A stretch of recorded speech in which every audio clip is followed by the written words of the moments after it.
नमस्कार दोस्तों, स्वागत है आपका अपने YouTube channel education classes Ramu में आपका स्वागत करता हूं।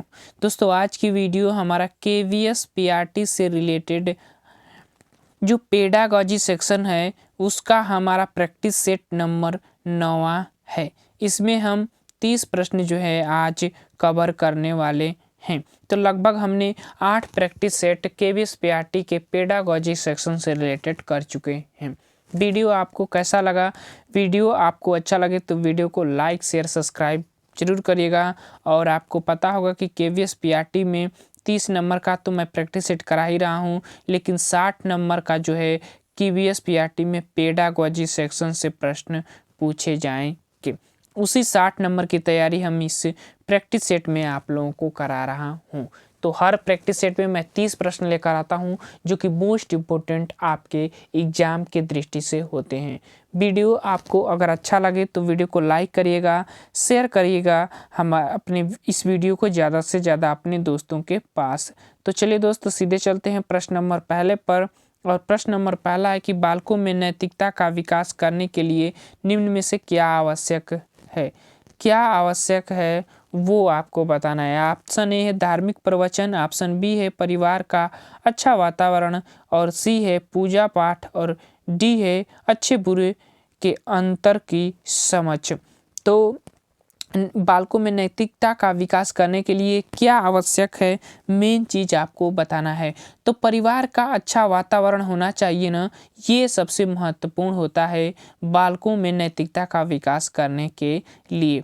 तो ये चीज़ ध्यान रखिएगा, बी वाला विकल्प आपका सही हो जाएगा। प्रश्न नंबर दूसरा है कि मनुष्य स्वयं संप्रेषण को सर्वाधिक प्रभावित करता मनुष्य स्वयं संप्रेषण को सर्वाधिक प्रभावित करता है, जबकि उसकी ऑप्शन ए है भाषा में विकृति हो, ऑप्शन बी संवेदी अंगों में विकृति हो, ऑप्शन सी है मानसिक स्थिति में विकृति हो, और शारीरिक विकृति हो। तो मनुष्य के स्वयं संप्रेषण को सर्वाधिक कौन सा चीज इसमें से प्रभावित करेगा? प्रश्न नंबर दूसरा का। तो देखिए, अगर हम संवेदी अंगों की बात करें तो ये भी तो प्रभावित करता है, लेकिन सबसे मेन चीज प्रभावित करने का कार्य वो मस्तिष्क होता है। जब उसका मस्तिष्क गड़बड़ हो जाएगा तो उसका संप्रेषण जो कहना होगा वो कह ही नहीं पाएगा, दूसरी बातें अपने अंदर जो है उसको बाहर लाने का प्रयास करता है। इस तरह से सबसे ज़्यादा प्रभावित करने का कार्य जो है मानसिक स्थिति में अगर कोई विकृति आ जाती है तो ये सबसे ज़्यादा प्रभावित करता है व्यक्ति के संप्रेषण को। प्रश्न नंबर तीसरा है कि संवेगात्मक समायोजन हेतु आवश्यक गुण है। कौन सा गुण है संवेगात्मक समायोजन हेतु आवश्यक गुण? ऑप्शन ए सरलता पूर्वक मित्र बनाने की कला, ऑप्शन बी है समय के विषय में आवेगों का हास, ऑप्शन सी है संवेगों का उचित प्रक्षेपण, और ऑप्शन डी है उच्च प्रकार की भावनाओं से जूझने वाले धैर्य। तो संवेगात्मक समायोजन हेतु आवश्यक गुण क्या है? प्रश्न नंबर तीसरा का आपको बताना है। तो संवेगों का उचित प्रक्षेपण जो है ये चीज जो है सबसे ज्यादा आवश्यक गुण हो जाता है संवेगात्मक समायोजन का। तो सी वाला विकल्प इसका सही हो जाएगा। प्रश्न नंबर चौथा है कि वास्तविक रूप से सामाजिक विकास है। वास्तविक रूप से सामाजिक विकास एक क्या है भाई? ऑप्शन ए सामाजिक नियमों के अनुरूप व्यवहार करने की योग्यता है, ऑप्शन बी है सामाजिक सुरक्षा ग्राह्यता की उपलब्धि है, और सी है किसी व्यक्ति के व्यक्तिगत उद्देश्य का सामाजिक जीवन के नियम के साथ एकीकरण करना है, और ऑप्शन डी है सामाजिक कौशलों का विकास करना है। चौथा का कौन सा विकल्प सही होगा? तो हमारा विकल्प चौथा का बड़ा वाला हो जाएगा सही, क्योंकि किसी व्यक्ति के व्यक्तिगत उद्देश्य का सामाजिक जीवन के नियमों के साथ एकीकरण होता है। यही वास्तविक रूप से सामाजिक विकास का एक उद्देश्य होता है, जो मेन उद्देश्य आप कह सकते हैं। सी वाला विकल्प सही हो जाएगा। और मनोविज्ञान में एक ट्रिक होता है कि जब से बड़ा ऑप्शन अगर कोई समझ में ऑप्शन न आए तो सबसे बड़े ऑप्शन वाले के ही साथ जाइएगा। तो ये बात थोड़ा चीज़ें ध्यान रखिएगा, बाकी चीज़ें आप प्रश्न देखते रहिए। प्रश्न नंबर 5 है कि निम्न में से बाल्य खेल समूह के लिए बालक हो जाएगा। निम्न में से बालक खेल समूह के विषय में सत्य है। ऑप्शन ए दोनों लिंगों की समान प्राथमिकता, ऑप्शन बी बालकों में मूल्यों के प्रति लगाव, ऑप्शन सी बालकों के शारीरिक संगठन में पर्याप्त अंतर और डी बालकों के शारीरिक ऊर्जा एवं स्थिति। कौन सा विकल्प जो है बालक के खेल समूह के विषय में सत्य बताया गया है? पांचवा प्रश्न का कौन सा विकल्प सही होगा? तो वो होगा बालकों की शारीरिक ऊर्जा एवं स्थिति जो है, ये वाला विकल्प जो है इसका सही हो जाएगा। खेल के विषय में सत्य बताया गया है। इससे क्या होता है कि उनकी शारीरिक ऊर्जा और स्थिति जो है काफ़ी बनी रहती है बाल्य खेल समूह के विषय में। बाकी संगठन पर्याप्त अंतर ये चीज़ नहीं होना चाहिए। ऑप्शन मूल्यों में लगाव ये भी नहीं, प्राथमिकता ये भी नहीं। प्रश्न नंबर 6वां है कि निम्न में से क्या शारीरिक क्रियाओं का लक्ष्य नहीं है? क्या इसमें से शारीरिक क्रियाओं का लक्ष्य नहीं है? ऑप्शन ए शारीरिक व मानसिक विकास, ऑप्शन बी है सामाजिक नैतिक व संवेगात्मक विकास, ऑप्शन सी है बुनियादी आवश्यकताओं की संतुष्टि और डी है प्रतिस्पर्धा एवं द्वंद्व भावनाओं का विकास। 6वां का कौन सा विकल्प सही हो जाएगा वो आपको बताना है। तो देखिए, अगर हम शारीरिक क्रियाओं का लक्ष्य नहीं है तो वो एक जो है प्रतिस्पर्धा एवं द्वंद्व भावना का विकास, ये किसी का लक्ष्य नहीं होता है। ठीक है ना, ये द्वंद्व किसी के लक्ष्य है भाई, शारीरिक क्रियाओं का नहीं ना, तो डी वाला विकल्प इसका सही हो जाएगा। प्रश्न नंबर 7वां, किशोरावस्था को संगठन एवं द्वंद्व काल कहा जाता है, इसका कारण क्या है? ऑप्शन है किशोरों में अनेक द्वंद्वात्मक रुचियां जागृत हो जाती है, ऑप्शन बी है किशोर पूर्व कक्षाओं से सीखे गए पाठों को भूल जाते हैं, ऑप्शन सी है किशोरों में विषय में जिन सामाजिक भागों की अपेक्षा की जाती है वे वर्तमान में उस आवश्यकताओं के साथ द्वंद्वात्मक विरोध प्रकट करते हैं, और ऑप्शन डी है शरीर रसायन में होने वाले तीव्र परिवर्तनों के फलस्वरूप किशोर उनको वातावरण के साथ पुनर्समायोजित करने में असमर्थ होते हैं। 7वां का कौन सा विकल्प सही होगा? तो वो होगा हमारा सी वाला विकल्प, क्योंकि किशोरों के विषय में जिन सामाजिक मांगों की अपेक्षा की जाती है वे वर्तमान में उनकी आवश्यकताओं के साथ द्वंद्वात्मक विरोध प्रकट करते हैं, इसीलिए इन किशोर अवस्था को असंगठन द्वंद्व काल कहा जाता है। पॉइंट भी ध्यान रखिएगा, सी वाला विकल्प इसका सही हो जाएगा। प्रश्न नंबर 8 है कि यदि शिक्षक को कोई नया पाठ पढ़ाना हो तो उसे पाठ को प्रारंभ करना चाहिए, कैसे करना चाहिए? ऑप्शन है विषय के पूर्ण विचार से, ऑप्शन बी है बालकों में निहित पूर्व पाठ संबंधी ज्ञान से, ऑप्शन सी शिक्षक की स्वयं की रुचि के अनुरूप, और डी है विषय वस्तु के महत्व की व्याख्या से। तो व्याख्या शब्द पहली गलत, शिक्षक की रुचि का कोई महत्वपूर्ण नहीं है, और 8वां का पहला जो विकल्प है कि विषय के पुनर्विचार, ये भी नहीं, पहले आप बालक के पूर्व ज्ञान के अनुसार आप किसी भी चीज़ को शुरुआत कर सकते हैं। तो 8 का हमारा बी वाला विकल्प जो है इसका सही हो जाएगा। प्रश्न नंबर 9 है कि बालक की अवांछनीय रुचियों को समाप्त करने के लिए उपयुक्त विचार है। अवांछनीय रुचियों को कैसे आप समाप्त कर सकते हैं? ऑप्शन ए है उसके रुचि संबंधी अभ्यास और पुनरावृत्ति के अवसर तत्काल प्रभाव से समाप्त कर दिया जाए, ऑप्शन बी उन्हें अन्य प्रभावी प्रेरकों द्वारा प्रतिस्थापित कर दिया जाए, सी है जब तक बालक परिपक्व तक पहुँचे परीक्षा की जाए, और डी है अभ्यास को दंड के प्रभाव से दबाया जाए। 9वां का कौन सा विकल्प सही होगा वो आपको बताना है। तो देखिए, पहले तो इसके तत्काल प्रभाव से, उनके अवसर के तत्काल प्रभाव से तो समाप्त करना नहीं है, और जब बालक परिपक्व तक पहुँचे तो प्रतीक्षा भी आपको नहीं करनी है भाई, और अभ्यास दंड का तो प्रयोग नहीं करना है। तो बी वाला विकल्प सही होगा, उन्हें प्रभावी प्रयोगों का प्रतिस्थापित कर दो, मतलब दूसरे स्थान पर उसको, दूसरी स्थिति पर उसको प्रतिस्थापित कर दो। जैसे व्यक्ति का गुस्सा आया तो उसको खेल खिलाओ, मतलब दूसरी प्रक्रिया पर उसको करने लगो, पढ़ने लगो। ऐसे ना हम लोगों को जैसे गुस्सा आता है तो हम लोग पढ़ना स्टार्ट कर देते हैं, तो इस तरह से अपनी गुस्से को दूसरे स्थान पर प्रतिस्थापित कर दो, वही अवांछनीय रुचियों को समाप्त करने का सबसे उपयुक्त विचार और तरीका आप कर सकते हैं। तो बी वाला विकल्प 9 का सही हो जाएगा, ध्यान रखिएगा। प्रश्न नंबर 10 है कि शर्मीले बालकों को कक्षा के शिक्षण कार्य में भाग लेने की प्रेरणा देने का सर्वश्रेष्ठ उपाय क्या है? जो शर्मीले बालकों की बात हो रही है, ध्यान रखिएगा।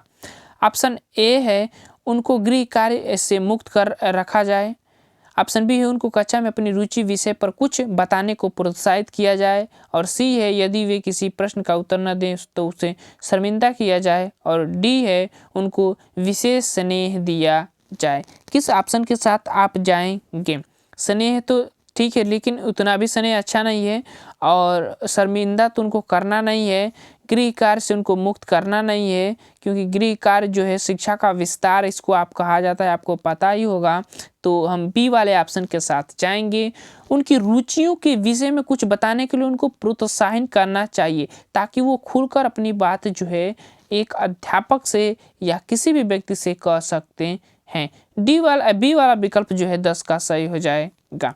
प्रश्न नंबर 11 है कि शिक्षण क्रिया तब तक शिक्षण उद्देश्यों में असफल होती है जब तक बालक की बात हो रही है, तब तक बालक कैसा होना चाहिए? अनुशासित न हो, निष्ठावान न हो, इसके लिए इच्छुक न हो, अन्वेषी न हो। तो शिक्षण क्रिया तब तक शिक्षण उद्देश्य में असफल होती है जब तक बालक इसके लिए इच्छुक न हो, उसको सीखने के लिए तत्पर न हो, तब तक आप कुछ भी उसको पढ़ाइए वो असफल ही होता रहेगा। 11 का हमारा सी वाला विकल्प जो है सही हो जाएगा।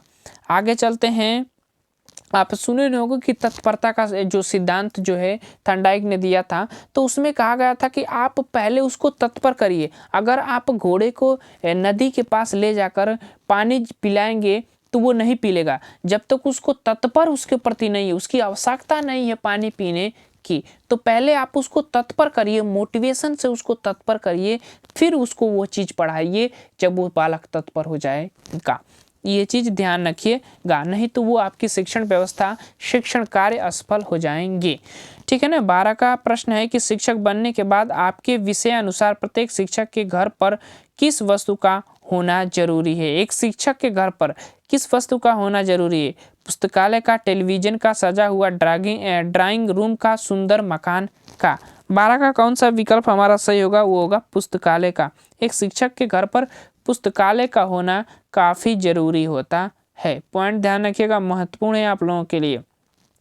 प्रश्न नंबर 12 है कि शिक्षण कार्य समाप्त होने के बाद शिक्षक को चाहिए कि वह ऑप्शन ए श्यामपट्ट को साफ कर दे, ऑप्शन बी श्यामपट्ट को यूं ही छोड़ दे, ऑप्शन सी किसी छात्र से श्यामपट्ट को छाप करवा दे, और डी है उपयुक्त में से कोई नहीं। कौन सा कार्य एक शिक्षक के लिए महत्वपूर्ण है जब उसका शिक्षण कार्य समाप्त हो जाता है? तो 13 का विकल्प हमारा पहला सही हो जाएगा, श्यामपट्ट को साफ कर दे। उसके अंदर खुद की जो है एक क्रियान्वयन गति होनी चाहिए, यानी कि उसके अंदर मैं हूं ना की भावना नहीं होनी चाहिए कि मैं इसको थोड़ी नहीं साफ करूंगा। ऐसी भावना जो है, घमंड वाला बात एक शिक्षक के अंतर्गत शोभा नहीं देता है। तो आप पहले विकल्प के साथ जाइएगा, श्यामपट्ट को साफ कर दे। ये वाला विकल्प उसका सही हो जाएगा। प्रश्न नंबर 14 है कि शिक्षण को यदि एक व्यवसाय माना जाए तो इसके प्रति सकारात्मक अभिवृत्ति के फलस्वरूप शिक्षक में ऑप्शन ए आत्मविश्वास उत्पन्न होता है, ऑप्शन बी स्वयं मूल्यांकन की क्षमता विकसित होती है, ऑप्शन सी है नवीन पाठ के प्रति उत्साह उत्पन्न होता है। चौथा का डी वाला विकल्प उपयुक्त सभी, और इसका जो विकल्प सही होगा ये सभी वाला विकल्प जो है सही हो जाएगा। अगर आप इसको एक व्यवसाय मानते हैं ना, तो इससे एक आत्मविश्वास एक शिक्षक के प्रति उसको उत्पन्न होता है, स्वयं मूल्यांकन की क्षमता भी उसके अंतर्गत आती है, और नवीन ज्ञान के प्रति उत्साहन भी उत्पन्न होता है। तो डी वाला विकल्प के साथ आप इसके जाइएगा। प्रश्न नंबर 15 है कि कक्ष में अनुशासन बनाए रखने के लिए एक शिक्षक हेतु क्या करना सर्वोत्तम होगा?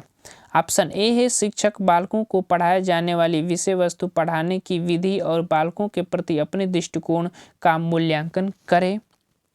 ऑप्शन बी है कक्षा में बालकों की सहमति से अनुशासनहीनता के लिए दिए जाने वाले दंड का प्रकार, उसकी मात्रा निर्धारित करे। ऑप्शन सी है इस समस्या पर विचार करने हेतु अभिभावकों को बुलाकर बात करें, और डी है अनुशासनहीन बालकों के नाम प्रधानाध्यापक के पास भेजे। तो कक्ष में अनुशासन बनाए रखने के लिए एक शिक्षक हेतु क्या सबसे सर्वोत्तम उपाय होगा? प्रश्न नंबर 15 का मोस्ट इम्पोर्टेंट प्रश्न है। तो देखिए, इसका अगर हम बात करें तो अनुशासन, ये नाम प्रधानाध्यापक के पास नहीं भेजना है, अभिभावक को उस पर आप कब तक बुला सकते हैं, ये भी आप नहीं कर सकते हैं। और अनुशासन के लिए दिए जाने वाले दंड का प्रकार तो उपयोग ही नहीं करना है, तो ए वाला ही ऑप्शन हमारा सही हो जाएगा 15 का।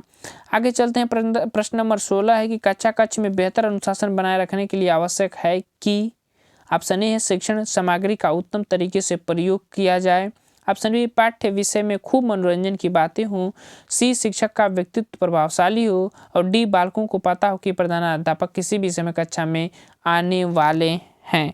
16 का आपका कौन सा विकल्प सही होगा वो आपको बताना है। तो देखिए, बेहतर अनुशासन बनाने के लिए आवश्यक है कि शिक्षण सामग्री का उत्तम तरीके से प्रयोग अगर आप करते हैं तो कक्षा शिक्षण में जो है अनुशासन बना रहता है। ए वाला विकल्प इसका सही हो जाएगा 16 का। प्रश्न नंबर 17 है कि बालकों में स्वयं अनुशासन की भावना पैदा करने के लिए आवश्यक है कि ऑप्शन ए उन्हें कठोर अनुशासन में रखा जाए, ऑप्शन बी उन्हें अनुशासन में रहने के लाभ बताए जाएं, और सी है अनुशासनहीनता पर उन्हें दंड दिया जाए, और डी है उन्हें जिम्मेदारी सौंपी जाए। 17 का कौन सा विकल्प सही होगा? बेस्ट ऑप्शन हमारा डी वाला विकल्प, उन्हें आप जिम्मेदारी सौंपिए। इससे क्या होगा कि उनके अंदर जो है आत्म स्व अनुशासन करने की भावना का विकास होगा, तो इसीलिए डी वाला विकल्प जो है इसका सही हो जाएगा।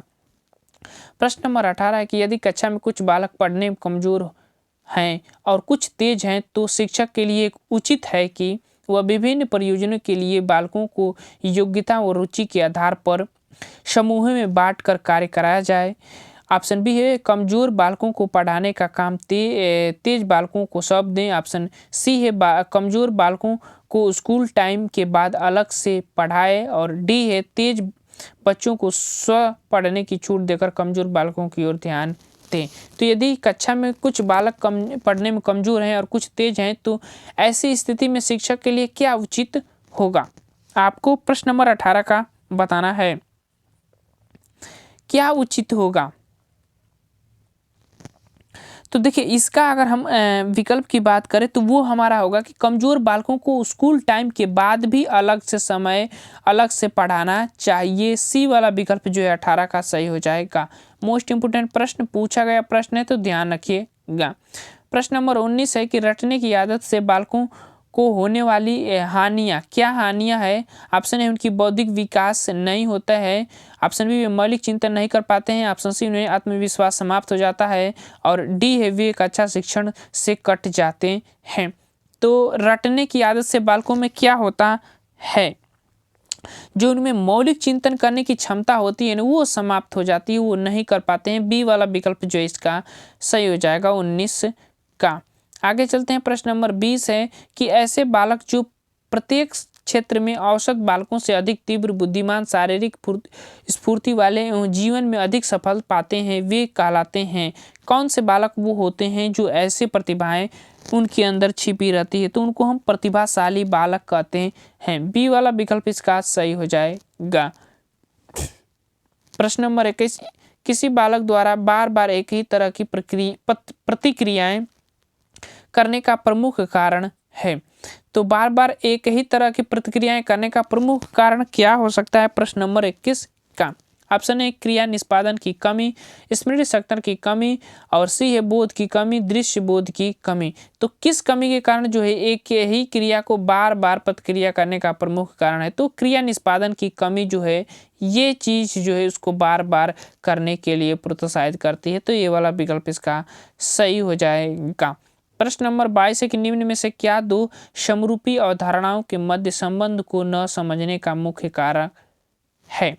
समरूपी अवधारणाओं के मध्य संबंध को न समझने का मुख्य कारण क्या है वो आपको बताना है। ऑप्शन है दृश्य की कमी, दूरदर्शिता की कमी, अवबोधन की कमी, और स्मरण शक्ति की कमी। किसकी कमी के कारण वो समरूपी अवधारणाओं के मध्य संबंध को नहीं समझ पाता है? प्रश्न नंबर 22 का 22 का हमारा जो विकल्प सही होगा वो अवबोधन की कमी जो है वो वाला विकल्प हमारा जो सही हो जाएगा। सी वाला विकल्प, उनको अवबोधन की जो एक समझ की कमी है तभी वह दो समरूपी अवधारणाओं के बीच जो संबंध है उसको समझने में समझ नहीं पाता है। सी वाला विकल्प इसका सही हो जाएगा।